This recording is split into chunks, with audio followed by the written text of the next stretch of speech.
Mavi olganınki tepsi etiliş jarayoni do'stlar. Yoz faslida sovuq ichimliklarni, sovuq narsalarni chiqib yevilib, badanimiz sovuqlab ketadigan, chiqazimiz sovuqlab ketadigan ishlar chiqib beradi.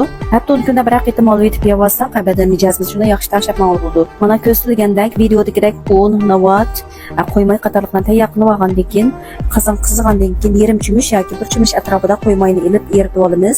Yaxshi qizigandan keyin past o'tda unni azozdan bir qo'shiqdan septirib qo'yamiz. Chunki do'stlar, chiqsa va sog'liq qo'yib ketib qoladi.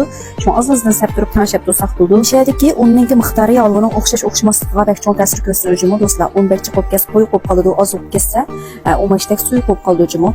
Shunga qarab turib bir qo'shiqda azoz solsak bo'ldi. Agar olg'ini oqroq ishni yaxshi ko'radiganlar mana musholatlar nava suv qo'yasanglar bo'ldi. Men biza qaramtilroq cho'kli rangli qolganroq shunga biza ko'ydirib ko'rvatdim. Mana buni ustiga tez suratda eritib tayyorlagan nava suyimizni quyib olamiz. Unda to'xtamay aralashtirib turamiz. Bularning hammasi past o'tda bo'ladi.